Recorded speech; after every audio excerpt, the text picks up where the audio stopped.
What if the United States had dropped the exact same bombs used on Hiroshima and Nagasaki, Little Boy and Fat Man, on Chinese cities during the early Cold War? Imagine a decision that takes the world's only confirmed wartime nuclear precedent and repeats it on a continental scale. This scenario is not about strategy charts or cold calculations. It is about the human, environmental, and geopolitical rupture that would follow. But in 1945, their destructive power was staggering. Immediate blast, intense heat, and lingering radiation detonated over populated Chinese cities in the 1950s. These bombs would instantly vaporize neighborhoods beneath the fireball and reduce entire districts to smoldering ruins. Hospitals, communication hubs, and transport nodes, everything that sustained civilian life, would be erased in a single, terrifying moment. Survivors would face horrific burns, acute radiation sickness, and a collapse of medical care when the very places that could help them no longer exist. Casualty totals would be measured in the hundreds of thousands to millions in a single strike if major cities were targeted. But death would not stop with the initial blast. Radioactive fallout would drift with the winds, contaminating food, water, and soil for years. Agricultural areas downwind would fail for seasons or decades, depending on how and where bombs were set off. Economies reliant on those harvests would implode. Factories and ports crippled by blast and contamination would choke supply chains across Asia and beyond. The human costs: lives lost, families shattered, children born with disabilities, and entire communities rendered uninhabitable would be a generational wound. Geopolitically, the impact would be immediate and explosive. The global shock of America using atomic weapons outside the Second World War would shatter the post-1945 consensus that nuclear arms were a last resort. The Soviet Union would interpret such an action as a moral and strategic crossing of lines. Fears that the United States would use nukes to settle regional disputes would surge. Political elites in Moscow and allied capitals would face intense pressure to respond or to harden their own arsenals.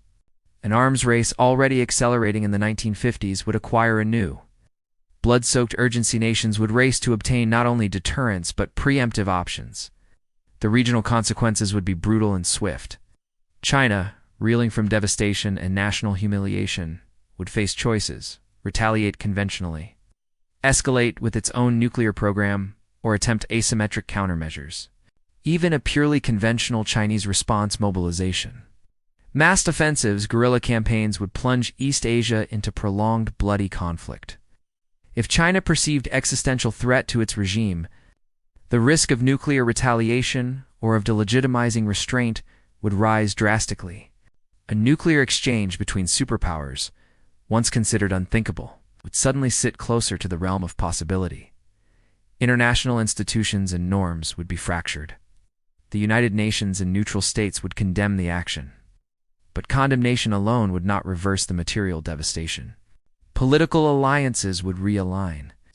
Nations dependent on U.S. security guarantees would confront the moral cost of that protection. Non-aligned countries could shift dramatically, seeking new security arrangements or pursuing nuclear programs themselves to avoid being helpless again. The concept of limited nuclear-use tactical strikes aimed at military targets would be normalized in dangerous ways. Once used in anger beyond World War II, nuclear weapons lose much of their taboo. Beyond politics and warfare, the environmental and humanitarian fallout would be profound.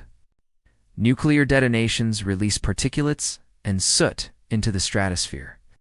Multiple detonations concentrated regionally could produce measurable effects on weather and agriculture. Crops failing over wide areas, combined with disrupted transport and crushing economic collapse, would create famines that ripple worldwide.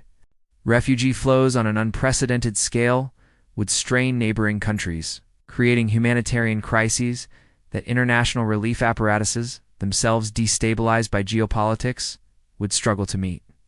Morally and legally, the use of atomic bombs on cities would rewrite history's judgment of nations and leaders.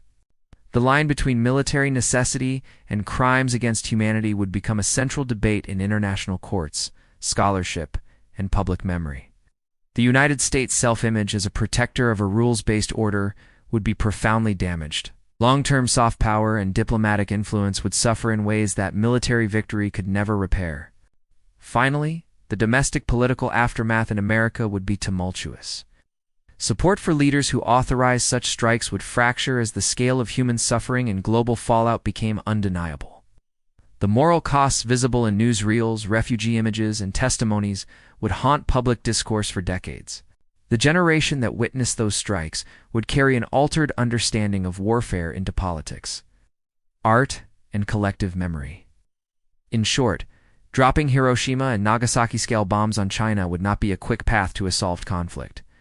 It would be a cataclysm that rewrites the mid-20th century militarily, politically, environmentally, and morally. The immediate victory in a theater of war would be dwarfed by global instability, long-term suffering, and an erosion of norms that once kept nuclear annihilation at bay. The lesson of this counterfactual is stark.